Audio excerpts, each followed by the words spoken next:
Hello बच्चों, आज हम हिंदी में जो फिल इन द ब्लैंक्स है, अब तक हमने जितने भी चैप्टर पढ़े उसमें जो फिल इन द ब्लैंक्स है उसको रिवाइज करेंगे। ठीक है, अभी तक हमने कितने चैप्टर पढ़े हैं? तो हमने अभी तक 13 चैप्टर पढ़ लिए। ठीक है, अब उन 13 चैप्टर में जितने भी फिल इन द ब्लैंक्स है उनको आज हम रिवाइज करेंगे।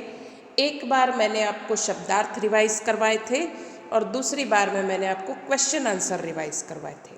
अब आज हम करेंगे फिल इन द ब्लैंक्स को रिवाइज। फिर जब भी आपकी टेस्ट होगी तो आपको बताया जाएगा कि किस चैप्टर को आपको रीड करना है। ठीक है, अभी मैं रिवाइज इसलिए करा रही हूँ ताकि आपको अच्छे से लर्न हो जाए। किस फिल इन द ब्लैंक्स के अंदर कौन सा आंसर आएगा वो आपको पता होना चाहिए, तो उसी को आज हम रिवाइज करेंगे। ठीक है, तो सबसे पहले इसमें जो चैप्टर था आपका दीपावली वाला, चैप्टर नंबर 7 पार्ट 7 दीपावली, उसमें जो फिल इन द ब्लैंक्स है या खाली जगह भरो इस तरह से क्वेश्चन है उसको आज हम रिवाइज करेंगे। तो सबसे पहला इसमें है, कोष्टक से सही विकल्प चुनकर खाली जगह भरिए। कोष्टक में से सही विकल्प चुनना है और खाली जगह भरनी है। ये एक बार मैंने आपको पढ़ाया था, तब बताया था कि क्या आंसर रहेगा। आज फिर से हम रिवाइज कर रहे हैं। तो कोष्टक में लिखा हुआ है पटाखे, आश्विन, त्योहारों, तोरण, रोशनी, ये सब इसके ऑप्शन है। अब 1 बाय 1 एक एक को हम कंप्लीट करेंगे। सबसे पहला है इसमें, लोग दीपावली के दिन दरवाजों पर डैश बांधते हैं। तो क्या बांधते हैं? तोरण बांधते हैं। कोष्टक के अंदर तोरण यहाँ लिखा है। ठीक है, तो लोग दीपावली के दिन दरवाजों पर तोरण बांधते हैं। दूसरा है, दीपावली पर बच्चे डैश फोड़ते हैं। तो क्या फोड़ते हैं?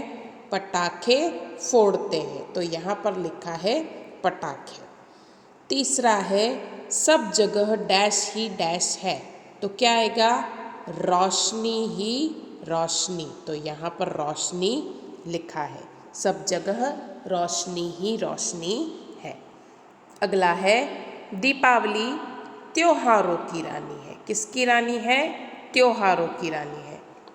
बॉक्स के अंदर त्योहारों यहाँ लिखा हुआ है। ठीक है, नेक्स्ट है, दीपावली हर साल अश्विन मास में आती है। अश्विन लिखना पड़ेगा और बॉक्स के अंदर अश्विन यहाँ है। दीपावली हर साल अश्विन मास में आती है। तो फिल इन द ब्लैंक्स को अच्छे से रीड करना है, किसमें कौन सा आंसर लिखना है उसको आपको अच्छे से रिवाइज करना है। घर पर इसके लिए प्रैक्टिस करनी पड़ेगी आपको, किसमें कौन सा आंसर आएगा। ठीक है, अब नेक्स्ट जो चैप्टर है वो है आपका कोयल वाला चैप्टर, पार्ट 9, चैप्टर नंबर 9। उससे संबंधित जो फिल इन द ब्लैंक्स है उसको हम कंप्लीट करेंगे। इसमें कोष्टक से सही विकल्प चुनकर खाली जगह भरिए। अब इसके अंदर 2 विकल्प दिए हुए हैं। ठीक है, वो कौन कौन से हैं वो भी पढ़ेंगे हम। सबसे पहले है इसमें, कोयल डैश रंग की होती है। तो सफ़ेद और काले 2 ऑप्शन दिए हुए हैं। तो कौन सा आएगा? काले रंग की होती है। सफ़ेद को हम कट कर देंगे। ठीक है, तो कोयल काले रंग की होती है। दूसरा है, कोयल डैश में छिपकर बैठती है। तो किस में छिपकर बैठती है? पत्तों या पेड़ों में? तो पत्तों में छिपकर बैठती है। पेड़ों को कट कर देंगे और लिखेंगे कोयल पत्तों में छिपकर बैठती है। तीसरा है, कोयल को डैश भी कहते हैं। तो काक और कोकिला 2 ऑप्शन दिए हुए। तो क्या कहते हैं? कोकिला। तो यहाँ लिखा है कोकिला और काक को क्या करेंगे? कट करेंगे। तो कोयल को कोकिला भी कहते हैं। तो ये थे इस चैप्टर के फिल इन द ब्लैंक्स, जिसको आपको अच्छे से रीड करना है। ठीक है, अब ये है जो फिल इन द ब्लैंक्स, वो है तिरंगे झंडे वाला जो हमारा चैप्टर था उससे related fill in the blanks है। जैसे कि इसमें सबसे पहला फिल इन द ब्लैंक्स है,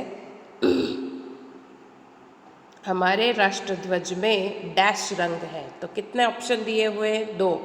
तो 2 और 3 लिखा है। तो हमारे राष्ट्र ध्वज में कितने रंग हैं? 3 रंग हैं, केसरिया, सफ़ेद और हरा। तो यहाँ आएगा 3। ठीक है, तो हमारे राष्ट्र ध्वज में 3 रंग है। उसके बाद दूसरा है तिरंगे झंडे के बीच में डैश रंग है। तो कौन सा रंग है तिरंगे झंडे के बीच में? सफ़ेद रंग है। ठीक है, आपने झंडा देखा होगा तो आपको आइडिया आएगा कि बीच में कौन सा रंग है, सफ़ेद रंग है। और यहाँ पर ऑप्शन में 2 दिए हुए, सफ़ेद और केसरी, तो सफ़ेद रंग हम लिखेंगे। तीसरा है तिरंगा हमारे देश की डैश है। तो तिरंगा हमारे देश की क्या है? शान या जान? तो क्या है? शान है। तो यहाँ पर लिखेंगे शान।